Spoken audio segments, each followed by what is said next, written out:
খলিলুর রহমানকে মোটামুটি পুরো ডোজ দিয়ে পাঠানো হয়েছে এবং একবারও কিন্তু বলা হয়নি যে আপনি গিয়ে ডক্টর ইউনূসকে এই সমস্ত কথাগুলো বলবেন। যেন ডিফ্যাক্টো মানে প্রধান উপদেষ্টা যেন খলিলুর রহমান তাকে এমনভাবে ইউএস তাকে ট্রিট করছে। এখন প্রথমেই বলে দিই যে আমাদের ডক্টর ইউনূস প্রচুর অনেকগুলো লবিস্ট নিয়োগ করেছিলেন যে ইউএস এর কারোর সঙ্গে উনি বসবেন, কিন্তু কোনো লবিস্ট ফার্মই এই ব্যাপারে কাউকে সম্মত করতে পারেনি। কিন্তু খলিলুর রহমানকে তারা অ্যালাউ করেছে এবং তাদের যা বক্তব্য খলিলুর রহমানকে 7টি পয়েন্ট ধরে একদম পরিষ্কার বুঝিয়ে দেওয়া হয়েছে। তার আগের দিন জানেন আপনারা 36 পাতার একটা নোট দেওয়া হয়েছিল তাকে, যে আপনি এই নোটটা ভালো করে পড়ে নেবেন, পড়ে নিয়ে আপনার যা বক্তব্য সেই বক্তব্য আপনি বলবেন। সেই নোটটা দিয়েছিলেন জেমস গ্রিন, যিনি ইউএস সেনেট রিপ্রেজেন্টেটিভ। খলিলুর বলেছিলেন ইনি বেশ কড়া ধাঁচের মানুষ। এই নোটটা দেওয়ার পর কালকে যে আপনার মিটিংটা হয়েছে, সেই মিটিংটা হয়েছে, খলিলুর রহমান তো ছিলেন, আর ছিলেন পল Kapoor, Sergio Gore, Elson Hooker H, political secretary. না, এর সম্পর্কেই বলেছিলেন যে ইনি বেশ কড়া ধাঁচের মানুষ। এখন কি কি বলা হয়েছে পয়েন্টগুলো একটা একটা করে আমি বলে যাচ্ছি।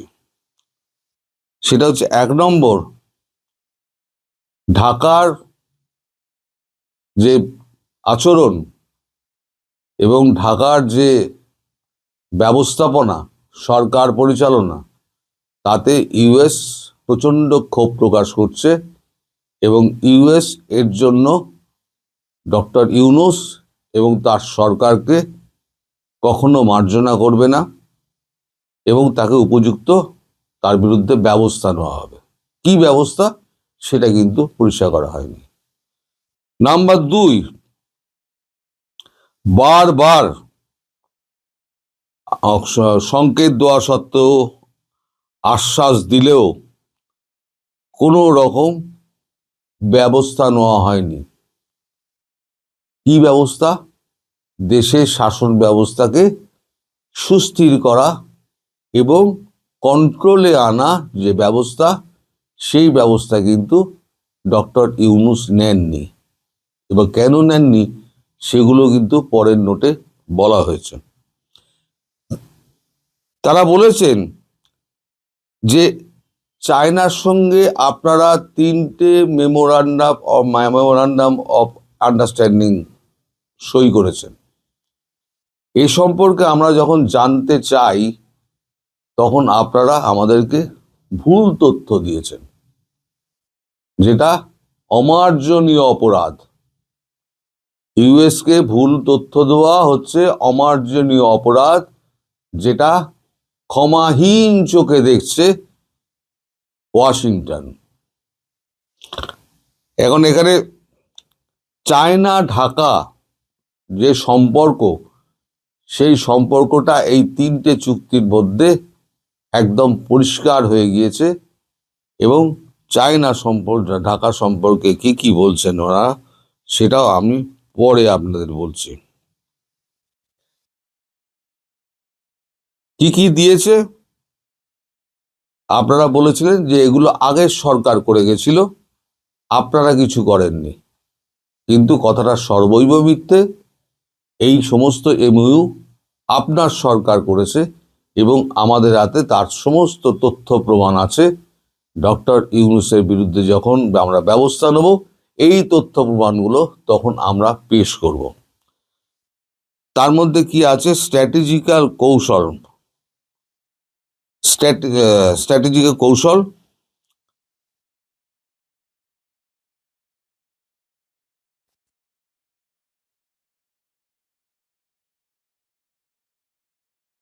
যে অবাধ মানে বিচরণের সুবিধা আপনারা করে দিয়েছেন এই স্ট্র্যাটেজিক্যাল কৌশলে, তার ফলে চায়না ওখানে স্বাধীনভাবে তার স্ট্র্যাটেজি সাজাচ্ছে, যেটা ভারত এবং ওয়াশিংটন কেউই সরল ভাষায় দেখছে না, এবং কূটনৈতিক ভাষায় এটাকে বলে অমার্জনীয় অপরাধ।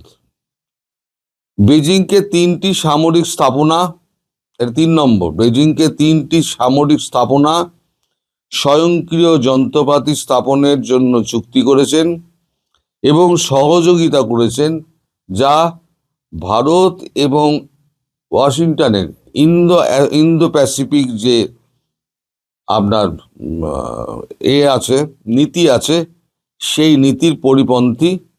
এ ব্যাপারে অবিলম্বে ব্যবস্থা নেওয়া উচিত। দিল্লি ওয়াশিংটন দ্রুত এই জায়গা থেকে ঢাকা সরে আসুক, এটি চায়, এবং চায় মানে সেটা দৃঢ়ভাবে চায় বলে ব্যাখ্যা করা হয়েছে।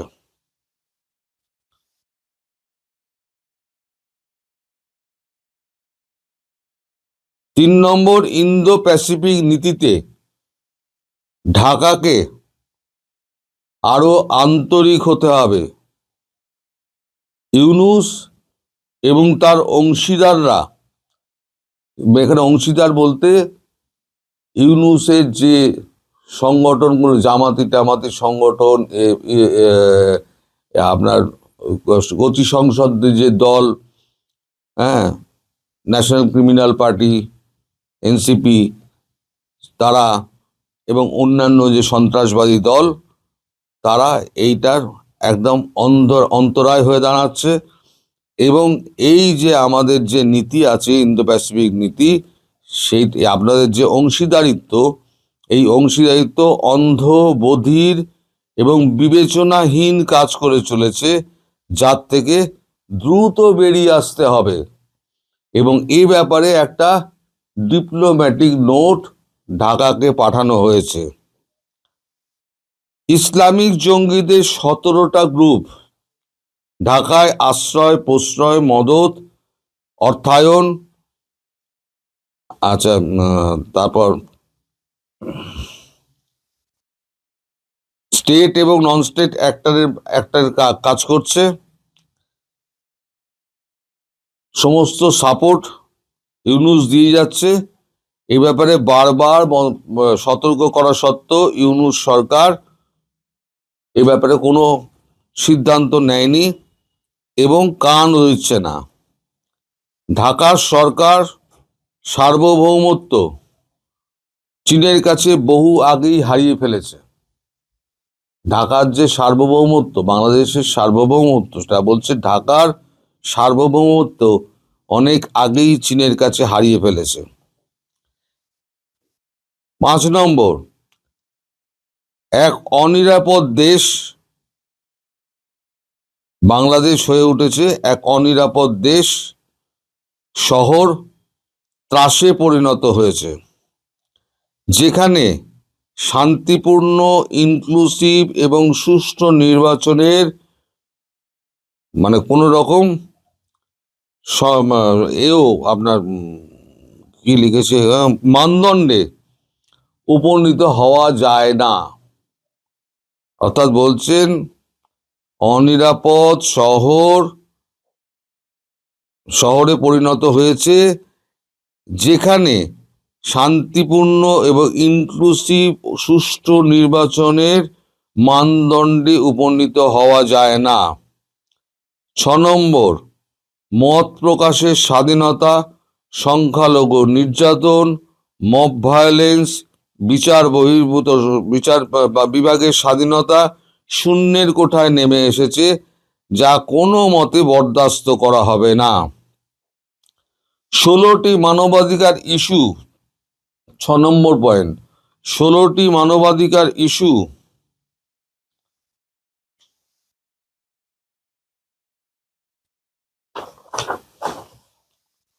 শূন্যের কোঠায় নেমে এসছে।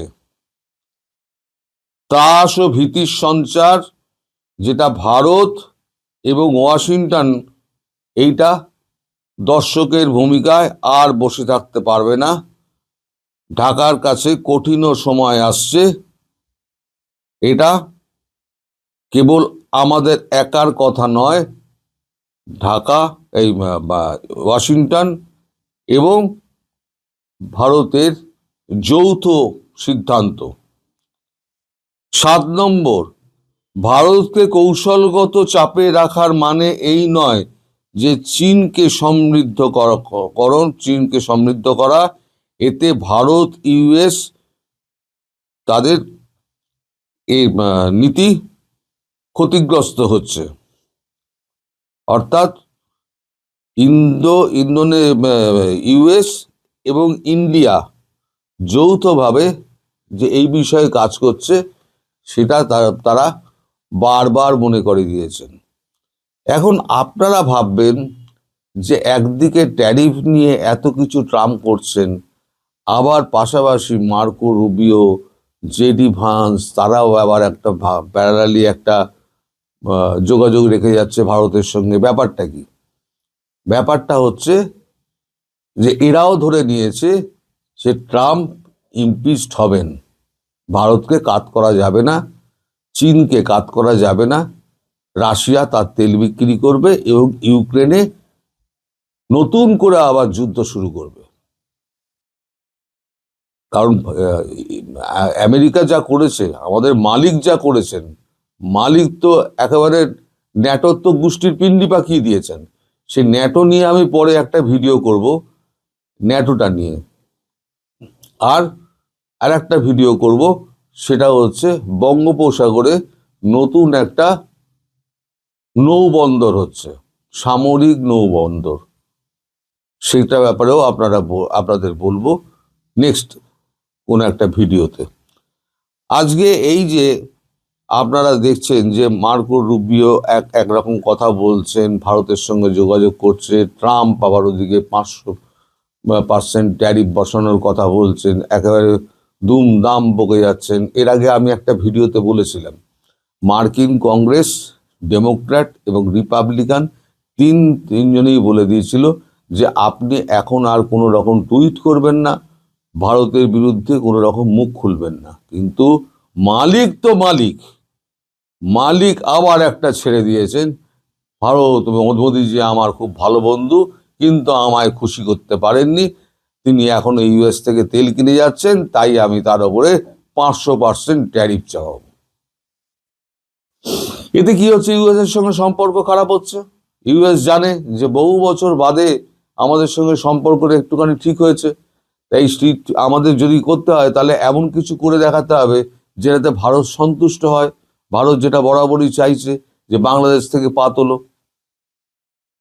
তাই এই সামন্তরাল একটা প্রশাসন দুদিকে চলছে, একদিকে হচ্ছে ট্রাম্প আর তার কয়েকজন সঙ্গী সাথী, আর বাকিটা হচ্ছে পুরো ইউএস কংগ্রেস, ইউএস ডেমোক্র্যাট এবং রিপাবলিকান এবং আপনার মার্কো রুবিও, জেডি ভান্স। আর এরা জানে, মার্কো রুবিও, জেডি ভান্স জানেন যে ইমপিচ হলে পরে তাহলে জেডি ভান্স হবেন পরবর্তী রাষ্ট্রপতি। তাহলে পরবর্তী রাষ্ট্রপতিকে দাঁড় করাতে গেলে এখন থেকে ভারতের সঙ্গে কাজ করতে হবে, যাতে ভারতের সঙ্গে যে সম্পর্কটা ট্রাম্প নষ্ট করেছেন সেই সম্পর্ক যাতে পুনরুদ্ধার করা যায়। তাই এখন বাংলাদেশের ব্যাপারে তারা উঠে পড়ে লেগেছে। এটা হলো মোদ্দা ব্যাপার। তবে এই যে সমস্ত আলোচনাটা হয়েছে, এই আলোচনার মধ্যে ইউনূস সম্পর্কে কোনো রকম মন্তব্য করা হয়নি। শুধু বলা হয়েছে, ইউনূস ওদের খলিলুরকে বলে দেওয়া হয়েছে যে ভারত এবং ওয়াশিংটন চায় দ্রুততম এই সময়ের মধ্যে এইগুলো ঠিক করতে। যদি না হয় তাহলে ডক্টর ইউনূসকে, সরকার প্রধানকে এবং সরকারের অন্যান্য যারা আছে অংশীদারগণ, তাদেরকে চরম শাস্তি পেতে হবে এবং সেটা খুব বেশি দূরে নয়। কারণ যা হচ্ছে ইউনূসের কিন্তু খাল খিঁচে দেবে, এইটুকু বলা যায়। ভারতও খিঁচবে, আমেরিকাও খিঁচবে। যদি ভারত তুলে না আনে তাহলে এবারে আমেরিকা তুলে নিয়ে যাবে, এ ব্যাপারে নিশ্চিন্ত থাকুন। আর সেক্ষেত্রে ভারত আমেরিকাকে বেস ইউজ করতে দেবে, যে তোমার হেলিকপ্টার নিয়ে এসো, আমার বেসে নামাও, নয়ডায় নামাও, নয়ডা থেকে তুমি তুলে নিয়ে যাও, গিয়ে ঢাকা থেকে তুলে নিয়ে আসো। তাহলে ভারত ঢুকলো না, পার্শ্ববর্তী রাষ্ট্র ঢুকলো না, যে বসিয়েছিল ইউনুসকে বসিয়েছিল ইউএস এসে নেভি সিল এসে বুটস অন গ্রাউন্ডস করে নেপথ্যে চ্যাংদোলা করে তুলে নিয়ে চলে যাবে। আর এটা ইউএস এর কাছে কোনো সমস্যাই নয়। এটা পৃথিবী একবার দেখে নিয়েছে, ট্রাম্প দেখিয়ে দিয়েছে। ট্রাম্পের দেখানো পথে হেঁটে মার্কো রুবিও এবং জেডি ভান্স এই কারবারটি করতে চলেছেন। এটা হচ্ছে, আমি কালকে বলেছিলাম রেড সিগন্যাল, অনেকে দিয়ে দিয়েছে গ্রিন সিগন্যাল, আমায় লিখেছেন গ্রিন সিগন্যাল। তো যারা লিখছে তারা ওই বিশ্ব রাজনীতির বও জানে না, তাদের জীবনটা থেমে আছে ইউটিউব আর ফেসবুকে, বাকিটা তাদের কাছে একটা অজানা পৃথিবী। ফলে রেড সিগন্যাল না সবুজ সিগন্যাল, এটা কয়েকদিনের মধ্যে পরিষ্কার হয়ে যাবে। আপনাদের যে এত কৌতূহল ছিল যে খলিলুর কি বার্তা দিয়ে এলেন, খলিলুর একটা সাংঘাতিক বার্তা দিয়ে এলেন। সেটা হচ্ছে মার্কিন